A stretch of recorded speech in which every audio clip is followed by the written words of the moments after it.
So my special topic is depression. So in my presentation, I will be talking about depression. So depression, which is major depressive disorder, it's a common and serious psychological disorder that negatively affects how you feel and the way you think and how you act. So it affects the different areas of your life, how you feel, how you think, and how you act, and also your feelings, your thoughts, and your behaviors. They may interact with each other and cause even worse situations. So let's say when you feel sad, you may feel like there's no way to get out, and your behavior can be something like you just gonna stay at home all day without doing anything. So you say there could be a vicious cycle that formed because how you feel and how you um, think and how you act, they just interact with each other. Depression is a mood disorder that causes a persistent feeling of sadness and lose of interest.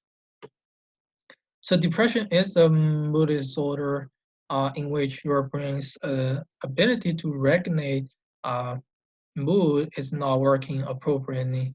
So you may have difficulties doing the daily activities, and sometimes you may feel like life is not worth living. So the two major components here is the feeling of sadness and loss of interest. Depression is a disorder and it is more than feeling sad. Depression is it is not something like your weakness. You can simply just shut it out. It's not like the habits you have, you just simply change it. Depression is actually something like you cannot control. People are often told that, oh, depression is just the feeling sad. It's all in your head. You just need to choose not to feel sad anymore. And again, like you cannot change depression just by simply, I guess, having different kinds of thoughts.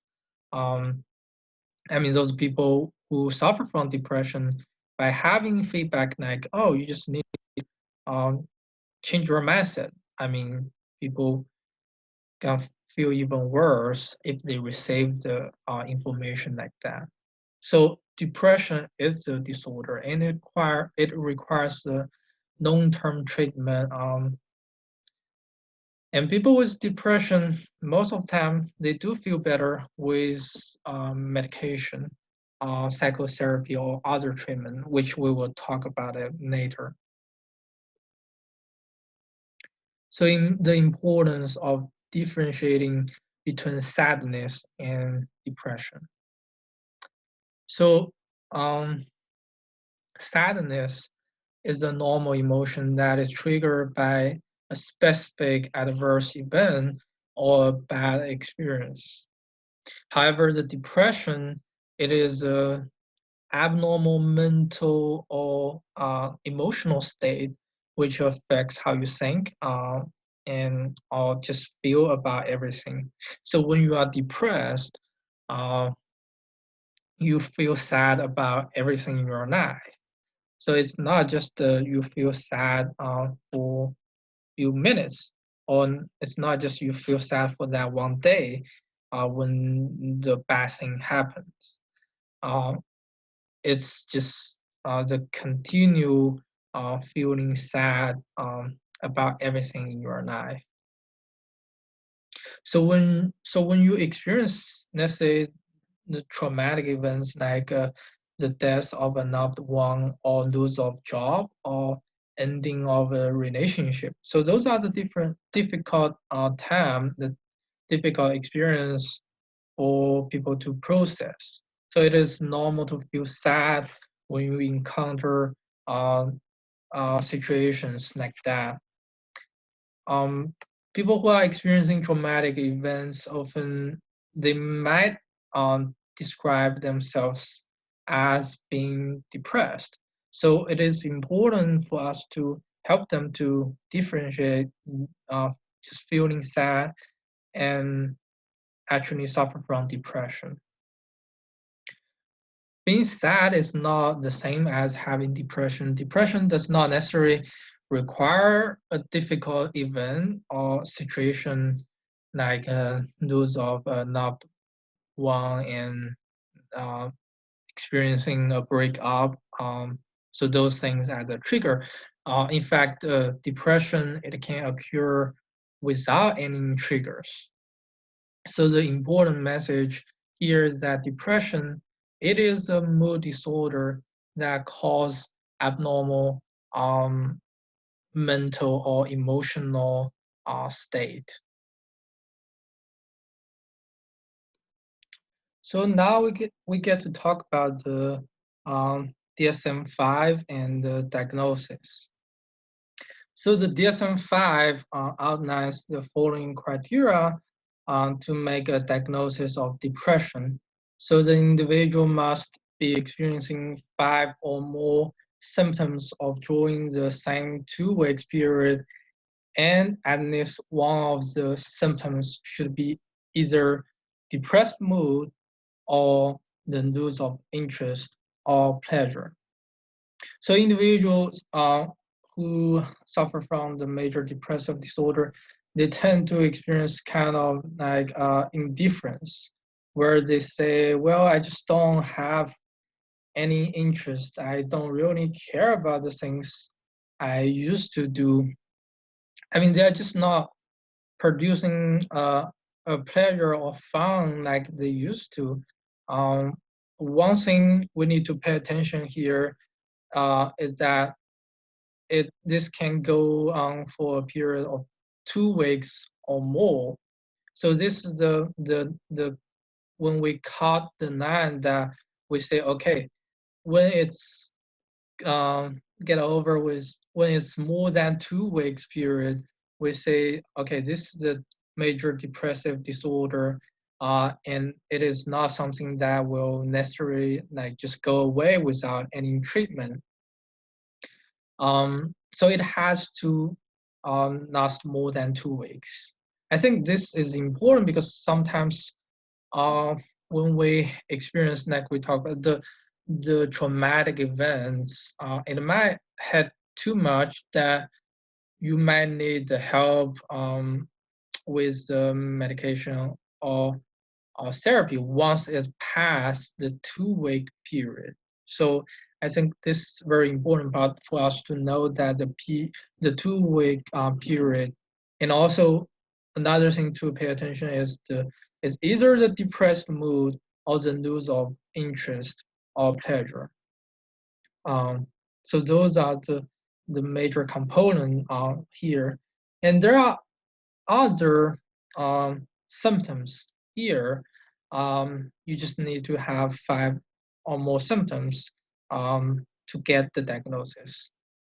Either it has to be either the depressed mood or loss of interest. So other symptoms in depression, such as the first one, the depressed mood, most of the day, nearly every day.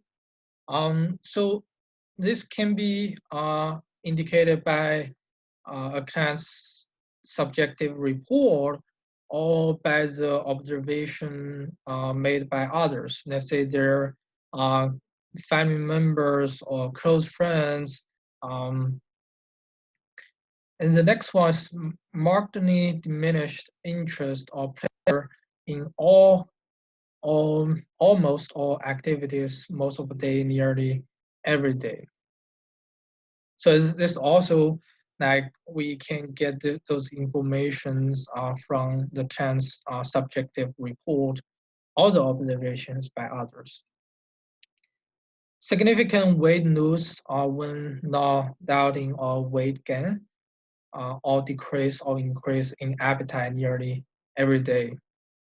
So when people are depressed, so they either tend to eat too much sugar, which will result in the weight gain. Or some people they just they lost their appetite, um, so they just don't want to eat food. So so what we will say is like the significant weight change, either the weight gain or lose weight.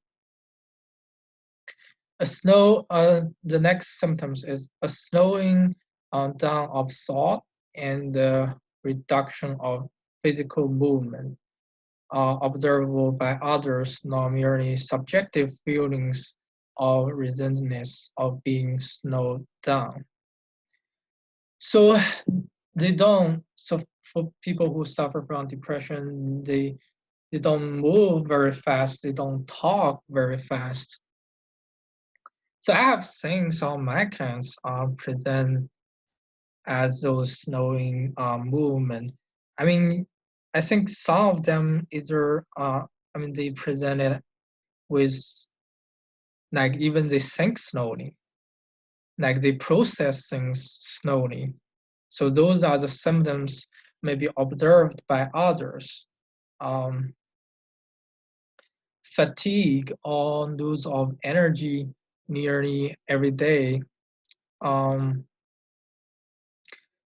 so and others are feelings of worthlessness or excessive or inappropriate guilt nearly every day. Diminished ability to think or concentrate or indecisiveness nearly every day. So they may also experience the concentration issues, recurrent thoughts of death, recurrent suicidal ideation without a specific plan or a suicidal attempt or specific plan for committing suicide. So those are all the symptoms here. So and another thing we need to pay attention is in order to give the diagnosis of depression, those symptoms must cause the individual clinically significant distress or impairment in social or work or other important areas of functioning. So it has to cause significant impairment in their life, either the work or social life or other important areas. And those symptoms must not be as a result of substance abuse or other medical conditions. So those are the important information for us to remember in order to give the diagnosis. And many individuals that they come for help, they will complain about the fatigue and the exhaustion, and they may not really understand it is depression. They may say just I'm not happy about my life, and like they have not been suicidal. So it is important for us to help them to um, check their symptoms, to go through all of those symptoms to say whether they're having depression or not. And also, if we have, let's say we have the elder people who, as a clan, excuse me, when they complain about the memory loss or concentrate issues, and most of the time we may automatically assume that it's Alzheimer's disease. However, it can be caused by the major depressive disorder.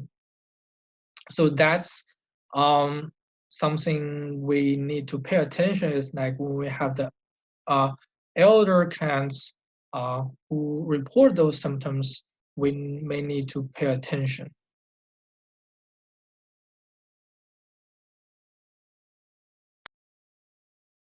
So the next part we are going to talk about is epidemiology.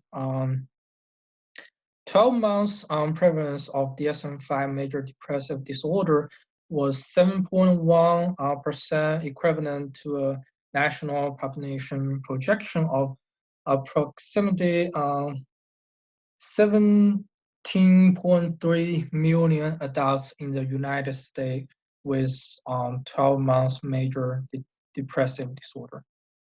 So one thing we can notice right here is like there are a lot of people who suffer from major depressive disorder.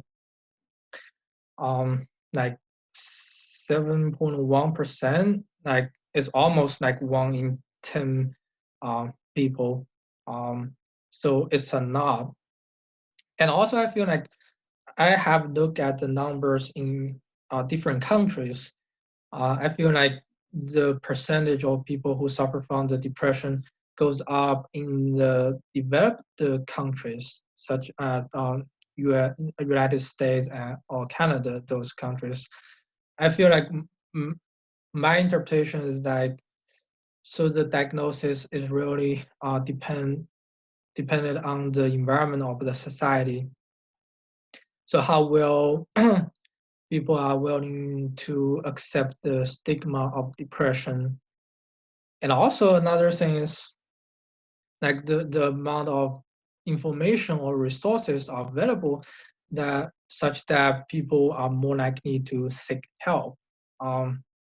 So yes, the diagnosis are vary in different countries, and the number tends to go higher, goes up in the developed country.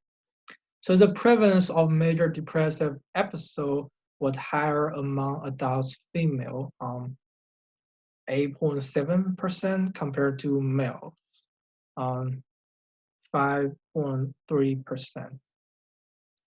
So women, it feels like women were almost twice as likely to have depression as men. So this data, I mean, also research shows that this data,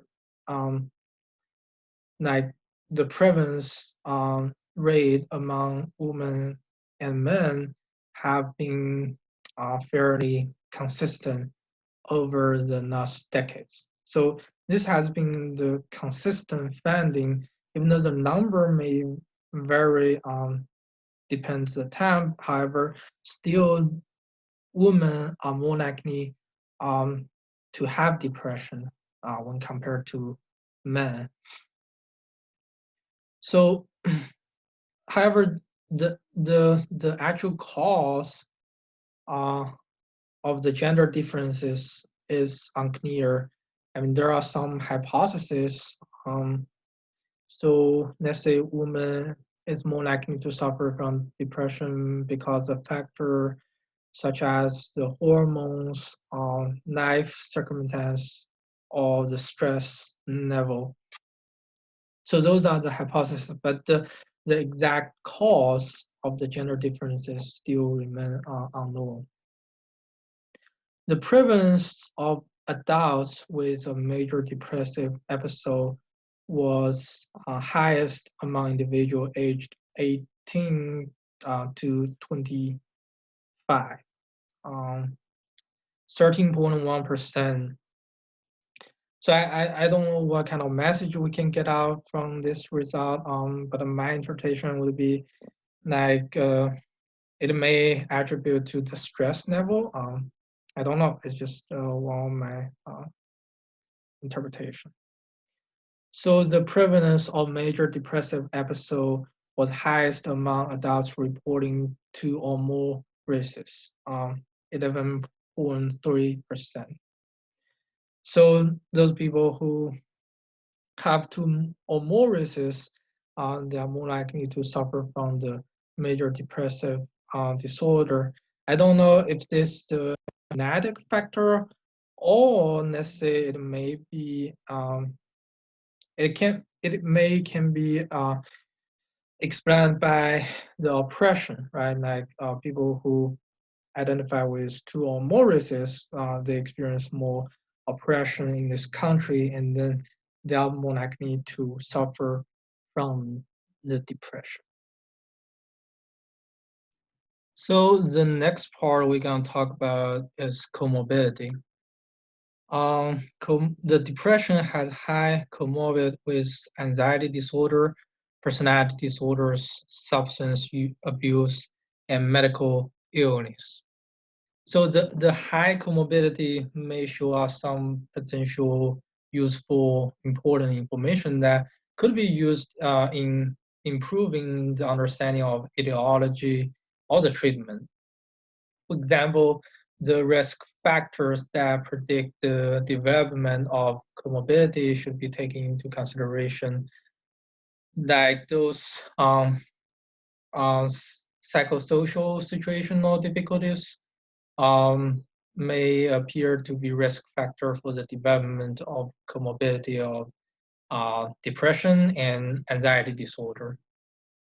And also the major depressive disorder and anxiety, the generalized anxiety disorder, they appear to relate to the same genetic factors.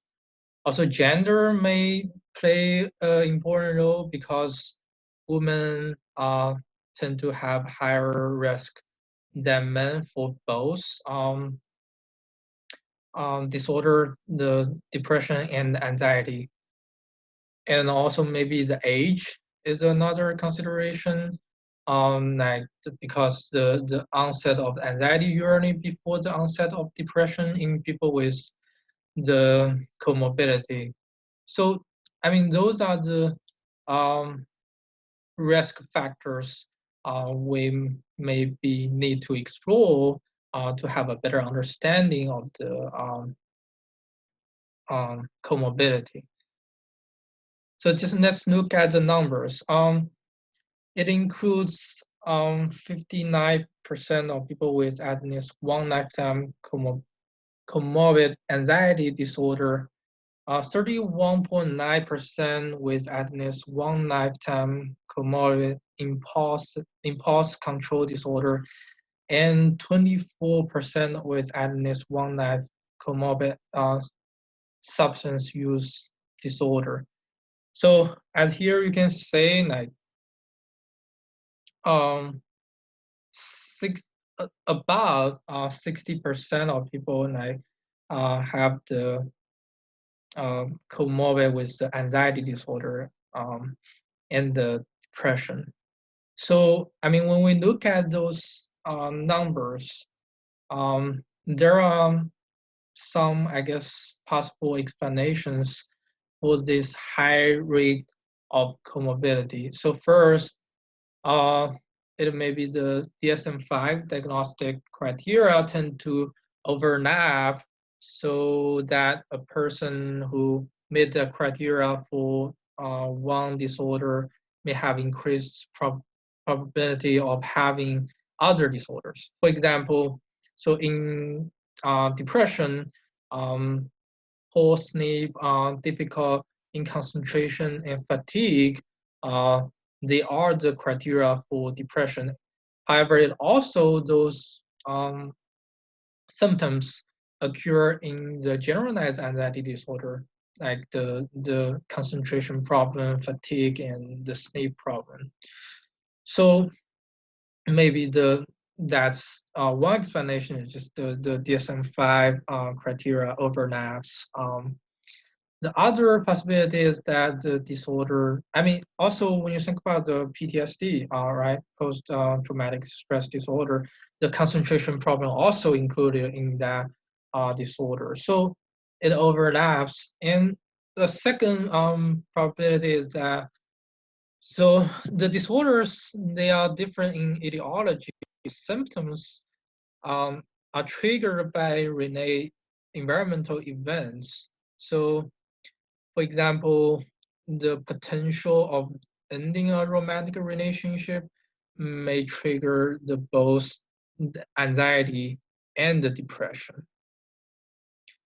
And the third probability is that the underlying biology of the disorders, they are the same and they're highly overlaps. For example, some studies suggest that serotonergic function might be the biologic underlying issue, because many medications with the serotonergic effects are beneficial for people who suffer from depression and anxiety. So there are three explanations for the high comorbidities. The first one is the overlaps of the DSM-5 criteria. The second is the environmental events, and the third one is maybe the same underlying biology of the disorders. So lifetime comorbidity is even higher among respondents with 12 months major depressive disorder, implying that comorbid major depressive disorder is more persistent than the pure major depressive disorder. They are more likely to be either chronic or recurrent. So people with comorbidity, they have the greater severity of the symptoms, increase the risk of the suicidality, and even more functional impairment. So it's even hard to trade with a comorbidity with longer time to remission, or they need the increased medication.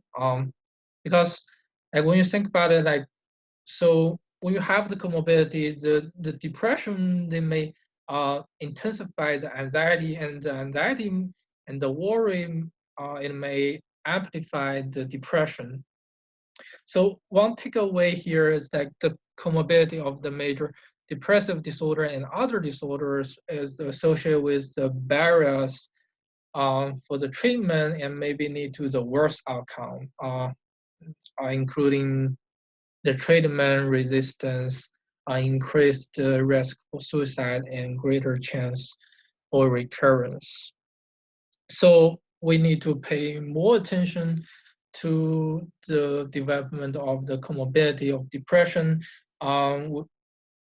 which may help us to have a better understanding of the major depressive disorder and to generate a better treatment plan. And also one way we can get to understand the comorbidity better is that we can compare the few, let's say the people only have the major depressive disorder with those people who have the comorbidity. So those through the comparison, we may get to have a better understanding of the comorbidity. So now let's look at the etiology of depression. So there are two aspects on this slide, which are the genetic cause of depression and environmental cause of depression. Let's just look at the genetic cause of depression first. So research shows that about 40% to 50% of the risk for depression is genetic. So this just conveys the idea that you may have the depression gene, however, like having a genetic predisposition to the depression does not mean like you will get the depression. I mean, also like there are people develop depression without any, I guess, genetic factors contribute to that. So it may simply just means that you may be more vulnerable to depression than those people who does not have the same genetic predispositions. Depression is more common in people whose blood relatives also have this condition. So it's the idea that people with, let's say, a first-degree relatives diagnosed with depression, let's say their parents, siblings, or their children, if any of those first-degree relatives get diagnosed depression, they are more likely to be diagnosed with depression in their lifetime compared to the general population. Yeah, the search for specific genes that cause the risk has been unsuccessful. So the research for the specific genes that cause the risk has not been successful, with no genetic abnormality being identified with certainty through the research. I mean, when we think about the difficulty in finding the depression variability genes, I mean, I feel like it's the same thing as we have the difficulties in finding the genes for most other psychological disorders, or even just some of those physical illness like cancer, right? um, because we need to take into the consideration that no matter it's depression or other complex psychological disorders, there may be many genes probably involved in the development of the certain psychological disorders. So any single genes might produce a relatively small effect and would not just, I guess, to one specific gene won't be able to, I guess, determine the causality. So we need to explore all kinds of different genes, how they interact with each other, to actually, I guess, to understand the etiology of depression from the genetic perspective. So now we look at the environmental causes of depression.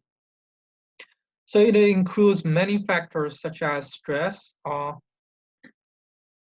emotional trauma, infections, and even random process during brain development. So the role of the stress, like depression is often described as a stress-related disorder, and there is good evidence that the episodes of depression often occur in the context of some form of stress. However, just like the simple genes is not sufficient to cause the depression, the stress itself is not sufficient to cause depression. Most people do not become depressed after, I guess, serious stressful events, whereas many who do become depressed do so after the stress that for most people are quite mild. So on the other hand, severe stress, such as the experience during the war, or let's say those traumatic events, rape or physical abuse, does not typically induce depression. Let's say those are more likely to be associated with post-traumatic stress disorder that is distinct from the depression based on the symptoms. So I guess the underlying, I guess the takeaway here is that depression in most people is caused by the interaction between a genetic predisposition and some environmental factors, which make the mechanism of such interaction as an important focus of future investigation. So I often gave the example in my Psycho 102 class when we talk about the epigenetics. So, so the rate of the lung cancer goes higher when the cigarette use peaked in the middle of 1960s, as there were like more than 40% of United States adults smoked at that time. So we have I guess we have those certain genes, we have those genetic predispositions, but the genes it may never express unless it triggered by some kind of environmental factors. I guess this is the same thing for depression. We may have those genetic predispositions, and there has to be some environmental factors such as stress, trauma, infection, or just a random process during the brain development that triggers that gene.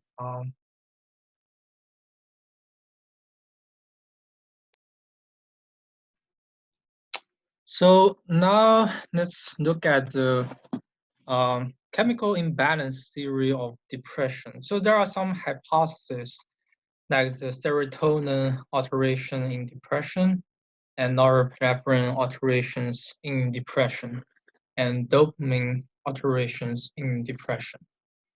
So there are some research suggests that like they found the reduction in the number of serotonin transporter binding sites in the midbrain and the amygdala of the drug-free depressed patients. So they're saying that the depressed patients there is reduction in the number of serotonin transporter binding sites in their midbrain and the amygdala. And for the norepinephrine alteration in depression, some research suggests that like they support their findings support a role for the um, norepinephrine dysfunction in depression. And the third is dopamine alteration in depression. Some research suggests that um, the response to the SSRI, selective serotonin reuptake, may be due in part to their relative lack of effect on the brain dopamine level. So those are the hypotheses that has been generated by some research. However, it is important to note that recent scientific evidence has failed to prove this theory. So, I mean, from the information we talk about, I mean, it conveys the idea that scientists believe that lack of neurotransmitter may be the cause of depression. So in other words, we feel sad or we are depressed because we don't have those chemicals to make us feel good, like serotonin, norepinephrine, or dopamine. However, we only know that when we use a medication that it increases the serotonin level and in which such as it reduce the symptoms. But we only know that the chemicals that are involved in the process, but we don't know how it works. First of all, the medication that increase the neurotransmitter are not effective for all patients. I have heard many of my clients said like the antidepressant drugs does not work for them, and some of them like they said like it takes like few weeks for them to actually experience the change in their mood. So the medications does not work for everybody. So this suggests that there are other factors contributing to depression. Also, like the level of neurotransmitter in the blood may not represent level of neurotransmitter in the brain. And also some recent research suggests that actually it's the brain cell growth and the connections may actually play another role in depression to help people to reduce the symptoms of depression. So I guess the takeaway here is like it's important for us to remember that depression is a psychological disorder with a biological basis along with the psychological and social implication. And it cannot just simply expand by solo factors like a genetic factor, environmental factor, or the chemical imbalance factor. Um, we need to take into consideration of all those factors, how they interact with each other and may cause the depression. So depression is not simply uh, as some weakness people just get over with, or like it's actually like let's just say it's like the heart disease or cancer. Like it's very complex disorder, so we need to bring the research into the proper areas that would help us to understand more about the cause of the depression. So after the etiology of depression, now we get to talk about the neural circuits of the depression. So studies of brains of depressed patients have reported abnormalities in many brain regions, including the prefrontal and cingulate cortex and hippocampus, striatum, and amygdala and thalamus. So many brain regions have been demonstrated that they are responsible for regulating emotions. But we still just have a very basic understanding of the neural circuits underlying normal mood and the abnormality in the mood that are in the characteristics of depression. I mean, this is very different than the other neuropsychiatric disorders such as Parkinson's disease, Alzheimer's disease, where the pathologic lesions have been identified in specific regions of the central nervous system. So as we can see right here in this picture, so I mean it's mainly because the depression is a mood disorder, so it's mainly like focus on the limbic system that is responsible for the uh, emotional response. Emotional response.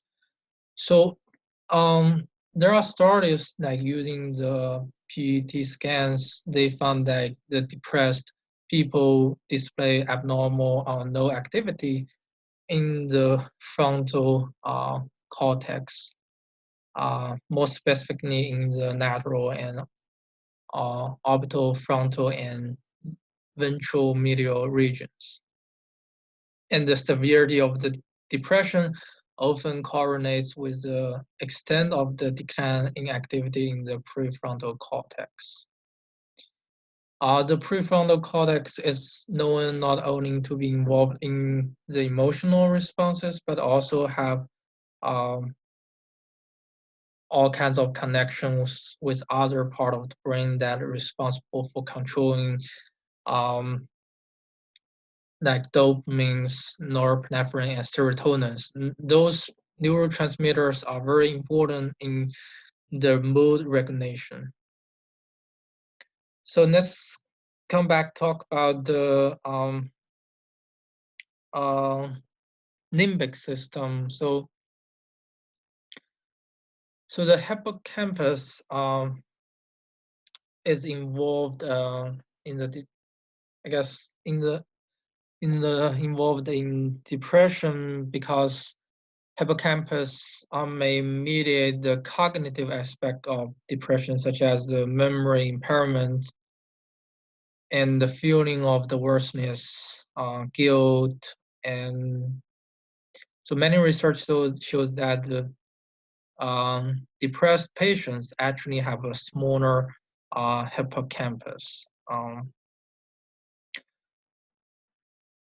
So the striatum, particularly the ventral striatum and amygdala, are important in emotional memories and could as a result mediate the depressed mood like the depressed drives and the reward for pleasurable activities, and the reduced motivation in many, I guess, people who suffer from the depression. So a role of the hypothalamus has also been speculated because many symptoms of depression are associated with the function of hypothalamus, including like too much or too little sleep, appetite or energy, as well as those of interest in sex or other pleasurable activities. So all of those different regions are responsible for regulating the moods, and which affects depression. So in this figure, it just actually shows this, the area of limbic system and the neural circuits in the brain that may contribute to the depressive symptoms. So while right now the most research has focused on the hippocampus and the frontal cortex, however, we also want to look at those subcortical structures that implicate in reward, fear, and motivations. Right here, as you can see, we have the NAC, which is the nucleus accumbens. The nucleus accumbens is a target of the dopamine system, actually arise in the dopaminergic neurons in the ventral tegmental areas, which is the VTA right here of the middle brain. So this is the limbic system. As you can see, there are lines connects with each other.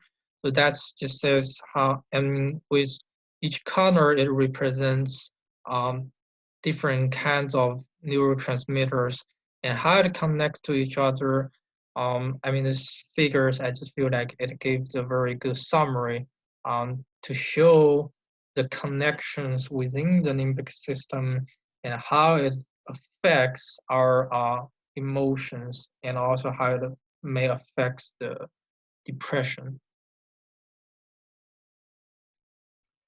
Now let's look at the different types of depression. Major depressive disorder, this is the one we have discussed most in the previous slides.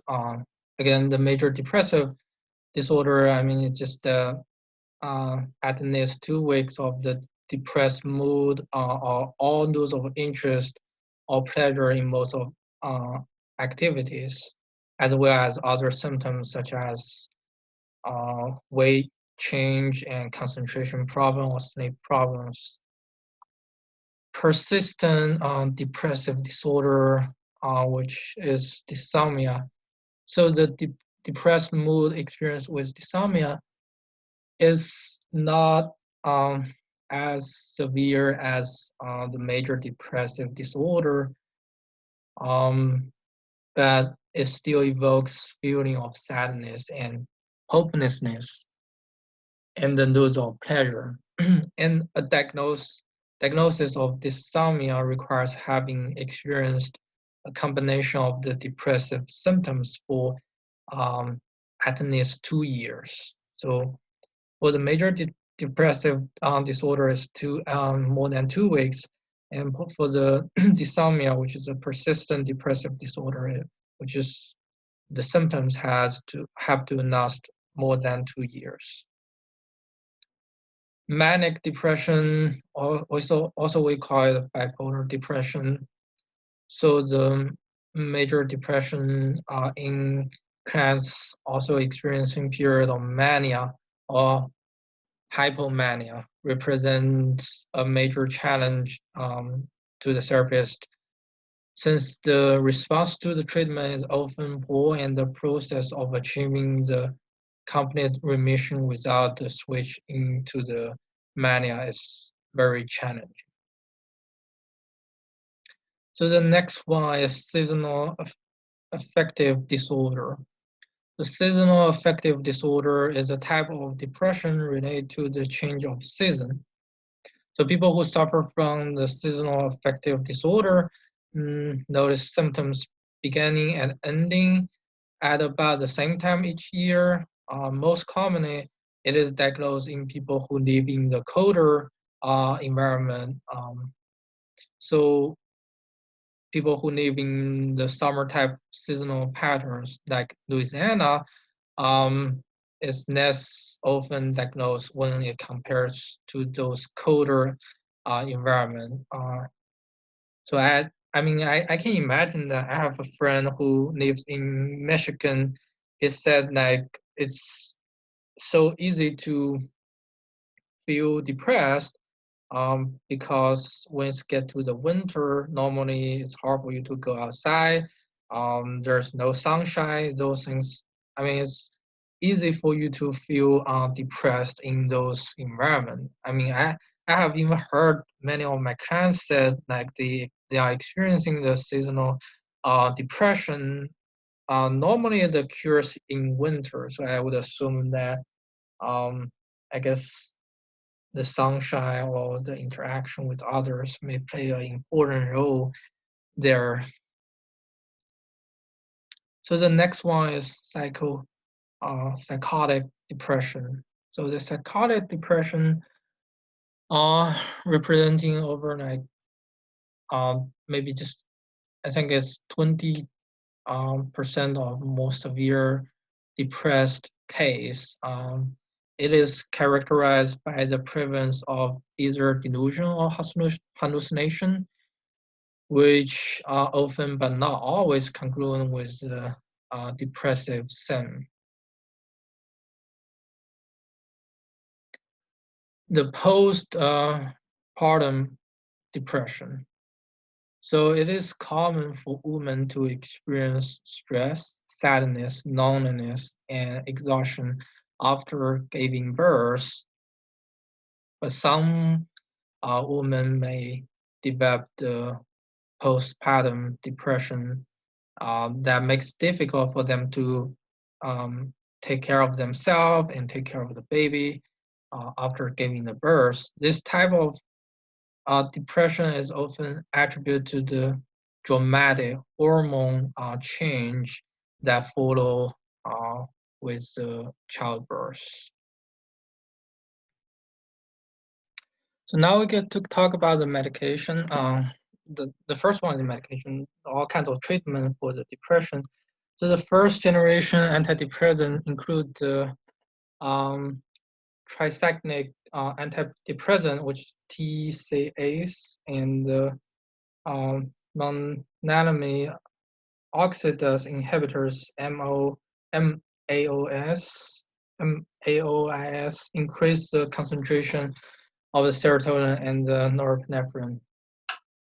So they discovered that depression can be treated with those medications, provide like one of the first clue into the types of chemical change in the brain that can help us to recognize the depressive symptoms.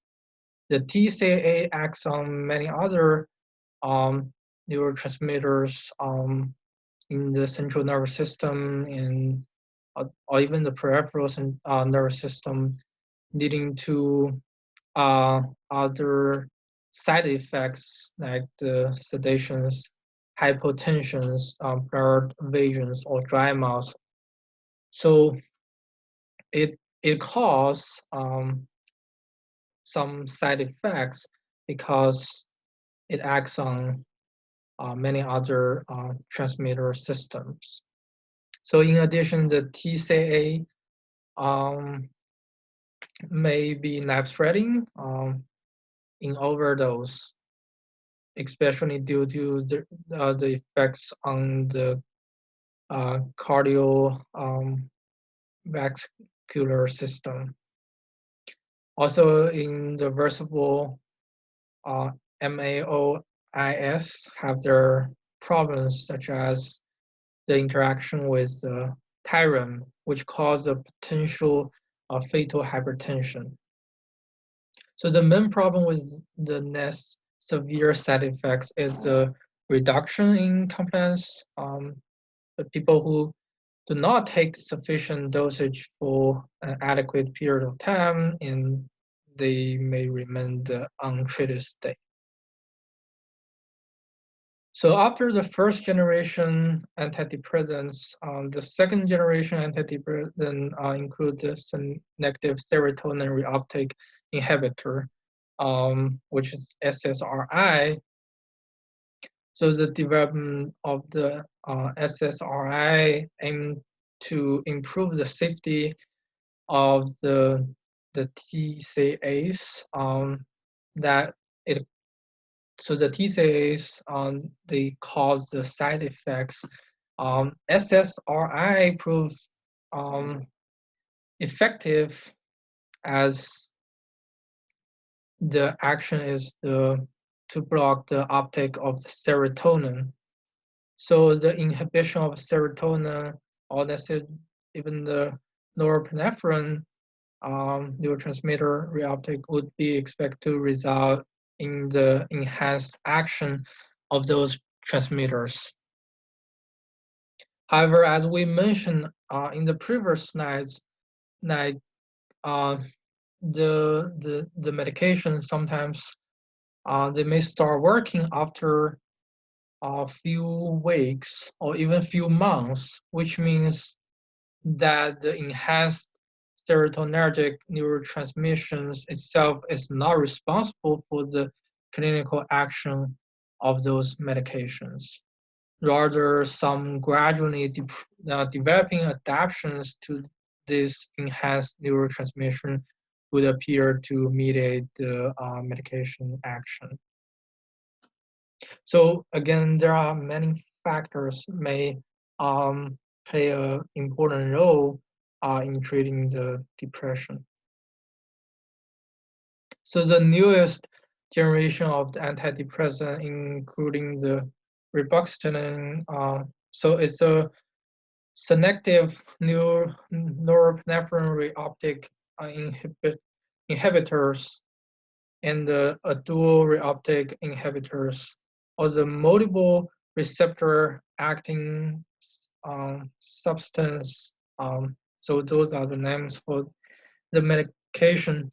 But I guess what I want to say is, like, considering the current available medication for the antidepressant treatment, there's no doubt that we can I guess increase the serotonin or norepinephrine levels to reduce the symptoms of depression. However, we also want to look at like in the previous slides, we talked about the neural connections or even the neurogenesis.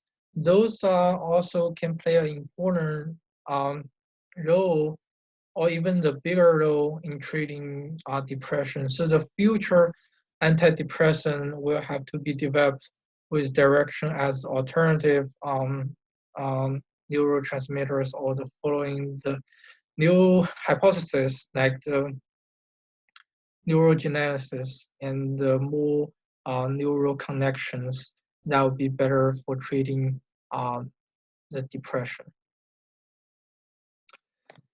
Now we are going to talk about electroconvulsive therapy. So about 80% of people with depression show improvement with electroconvulsive therapy. And the most common side effect of the electroconvulsive therapy is the short-term memory loss. I mean, it's highly effective, especially for treating the severe depression. It is very effective. So other things to mention here is electroconvulsive therapy can often work quickly.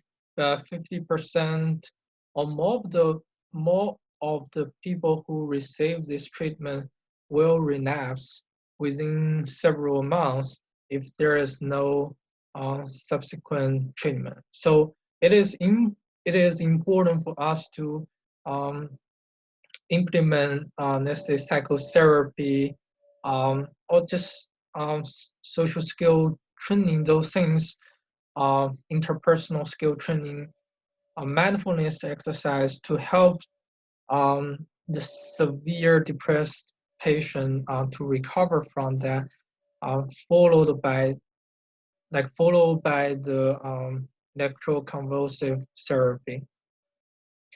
So in electroconvulsive therapy, it is electronic stimulation that is delivered to the brain and cause a seizure.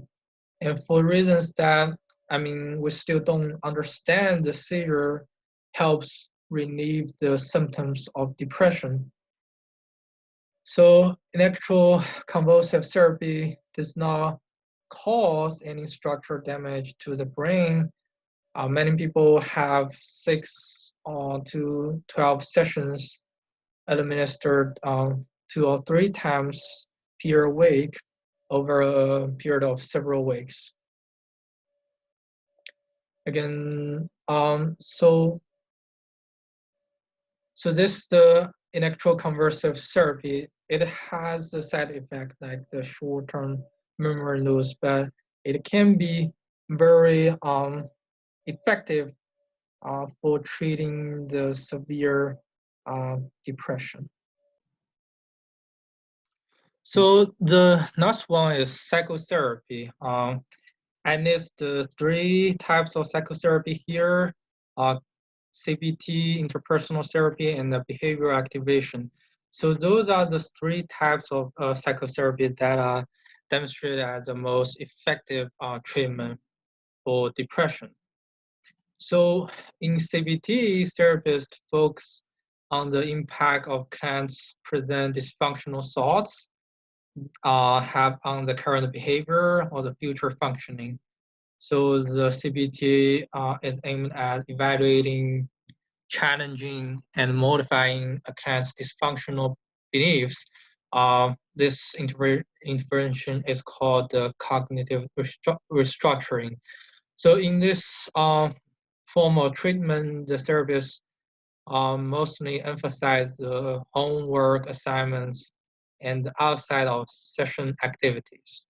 So the therapist exert an active influence over the therapeutic interaction and the topic of discussion, use a psychoeducational approach, and teach the clients the new way of coping with the stressful events. So the 2 main, I guess, types of the CBT here is like the first one is a CBT in which the cognitive restructuring is a core element of the treatment, and the second one is the CBT in which the cognitive restructuring is an important component, but in which there are other components such as social skill training, mindfulness exercise, or the coping skills are also important here.